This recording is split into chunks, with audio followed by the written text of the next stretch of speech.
Você já se perguntou como uma igreja tão pequena, uma igreja de 120 pessoas apenas, lá em Jerusalém, eles conseguiram espalhar o evangelho para todo o Império Romano em apenas 30 anos? Nesse vídeo você vai descobrir os 3 segredos da expansão missionária da igreja primitiva que revelam exatamente qual deve ser o nosso papel, a nossa postura missionária hoje.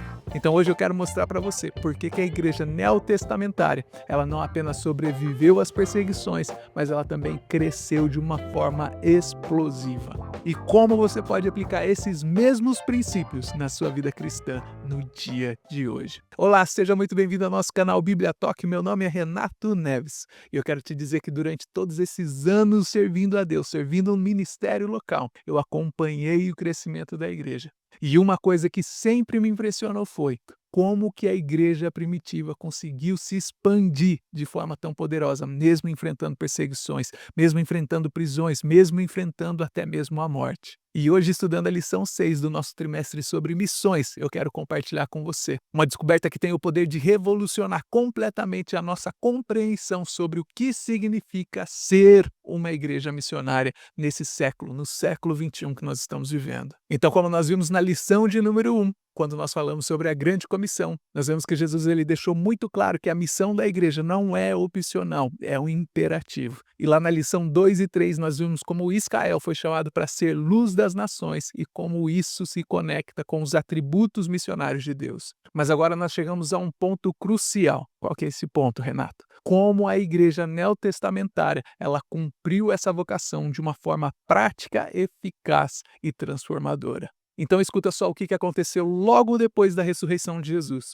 Os discípulos, eles fazem uma pergunta que revela exatamente onde o coração dele estava. Eles perguntam para Jesus: Senhor, será que agora tu vais restaurar o reino de Israel? Essa foi a pergunta deles para Jesus, logo que Jesus ressuscitou. Você percebe aqui aonde estava o pensamento deles? Eles ainda tinham um pensamento muito pequeno. Eles pensavam localmente, eles estavam pensando apenas em Israel. Mas Jesus responde de uma forma que muda isso completamente. Jesus ele não nega o plano de Deus para Israel, mas ele expande essa visão. Ele expande a visão deles de uma forma radical. Vocês receberão poder quando o Espírito Santo descer sobre vocês, e vocês vão ser as minhas testemunhas, tanto em Jerusalém, como na Judéia, como em Samaria e depois em todos os lugares desse planeta, até os confins da terra. E isso é muito importante porque Jesus ele está estabelecendo a igreja, não aquela que vai apenas ser uma comunidade que se reúne aos domingos. A igreja ela nasce para ser uma força missionária que atravessa as fronteiras geográficas,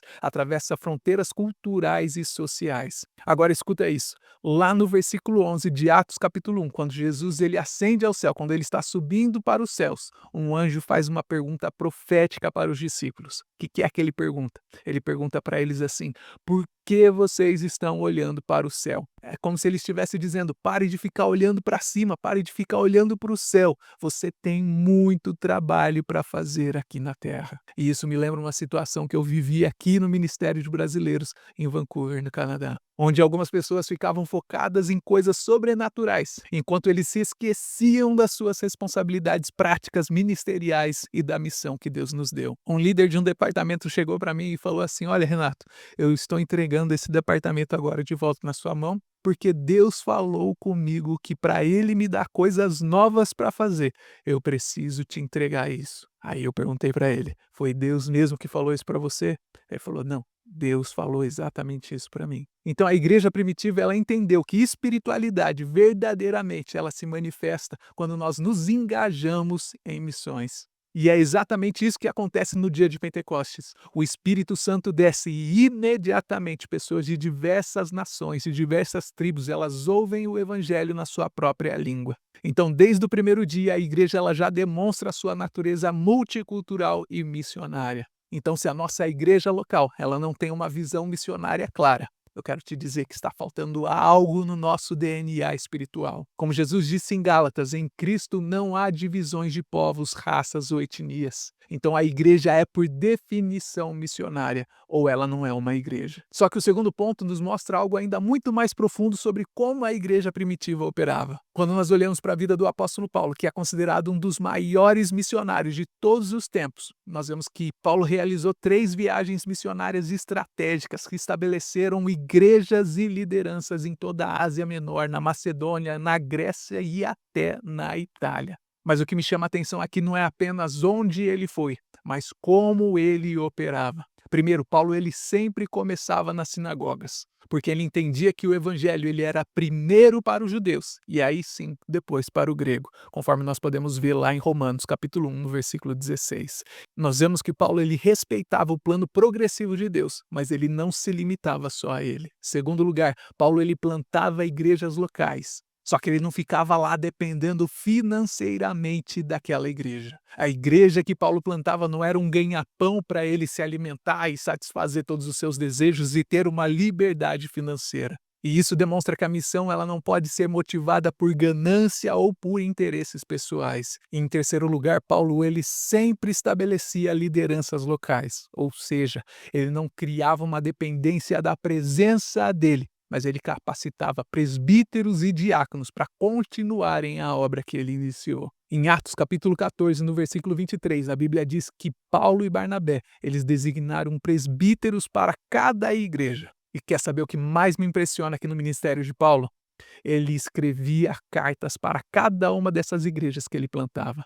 E essas cartas a gente conhece hoje como parte do Novo Testamento, mostrando como ele continuava pastoreando essas igrejas, mesmo quando ele estava distante. Em 2 Coríntios 11, no versículo 28, Paulo ele revela o peso que ele carregava. Ele diz assim: além das coisas exteriores, me oprime cada dia o cuidado de todas as igrejas. Você consegue perceber o que está escrito aqui nesse texto? Paulo ele não via as igrejas como sendo um projeto independente, mas como sendo uma rede de comunidades conectadas pela mesma missão. E tem uma coisa que a gente vê aqui em Efésios capítulo 4, no verso 11 e 12, que revoluciona a nossa percepção de liderança. E diz assim: e ele mesmo concedeu uns para apóstolos, outros para profetas, outros para evangelistas, outros para pastores e mestres, com vistas ao aperfeiçoamento dos santos para a obra do ministério. E o que isso significa? Significa que a liderança apostólica não existe para centralizar as coisas, mas para multiplicar. O objetivo é capacitar cada membro da igreja para a obra ministerial. Então, se você é um líder na sua igreja, a sua função não é só fazer o trabalho sozinho. A sua função é equipar os outros obreiros da sua igreja para que eles possam fazer a obra. E se você é um membro da igreja, a sua função não é apenas ser um espectador, mas você é parte ativa dessa missão. Pastor Darren Layton, aqui da nossa igreja Broadway Church, ele geralmente diz que se alguém na igreja, um dos seus voluntários, faz 65% o que você faria, da forma como você faria, você deveria deixar ele fazer o seu trabalho e procurar outra coisa para fazer. Assim você estaria expandindo a capacidade do seu ministério. Agora chegamos ao terceiro ponto, onde as coisas ficam ainda mais interessantes. A igreja neotestamentária ela não se limitou apenas a pregar para as pessoas que já tinham uma conexão com o judaísmo. Ela literalmente atravessou fronteiras culturais e étnicas. E nós podemos ver isso lá no episódio de Pedro com Cornélio, em Atos capítulo 10. Pedro ele era um judeu tradicional. Ele tem uma visão onde Deus mostra para ele que ele não deveria chamar de impuro algo que Deus já havia purificado. Então ele é chamado para pregar na casa de Cornélio. Cornélio ele era um centurião romano, olha só. Então isso era impensável na mentalidade judaica daquela época. Um judeu entrando na casa de um gentil era considerado como se fosse uma contaminação. Mas Pedro ele obedece a Deus e o resultado disso foi extraordinário. A Bíblia diz que enquanto Pedro estava falando, pregando a palavra, o Espírito Santo desceu sobre todas as pessoas que estavam ouvindo aquela palavra. E isso está escrito lá em Atos capítulo 10, no versículo 44. E isso aqui que aconteceu acaba estabelecendo um princípio fundamental. Qual que é esse princípio? O evangelho ele não reconhece barreiras, nem barreira social, cultural, qualquer tipo de barreiras. Então a igreja primitiva aprendeu e nos mostra que a salvação ela é verdadeiramente universal. Ela não leva em conta nação, não leva em conta línguas, não leva em conta raças. E um exemplo poderoso disso está na igreja de Antioquia. Lá em Atos capítulo 11, no versículo 19 até o 26, nós vamos ver quando alguns dos cristãos eles foram espalhados por causa da perseguição. E aí eles chegaram até Antioquia e lá eles começaram a pregar o evangelho também para todos os gregos. Qual que foi o resultado disso, Renato? O resultado foi um grande número de pessoas que se converteram ao Senhor. E a igreja da Antioquia, ela se tornou a primeira igreja verdadeiramente multicultural do Novo Testamento. E é muito interessante se você estudar e prestar atenção nesse detalhe, mas tem algo aqui que é muito interessante, porque foi exatamente essa igreja que acaba enviando depois Paulo e Barnabé para a primeira viagem missionária. Você acha que isso foi coincidência?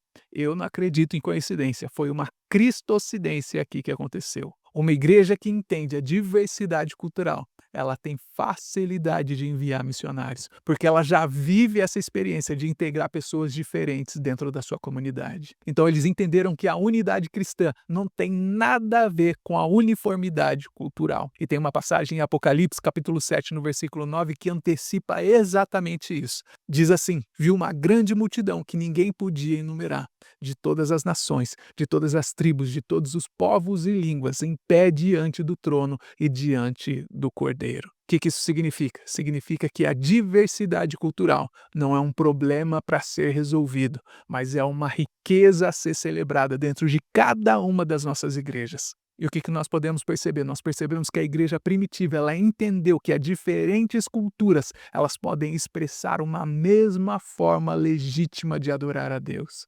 E como que isso se aplica à nossa realidade no dia de hoje?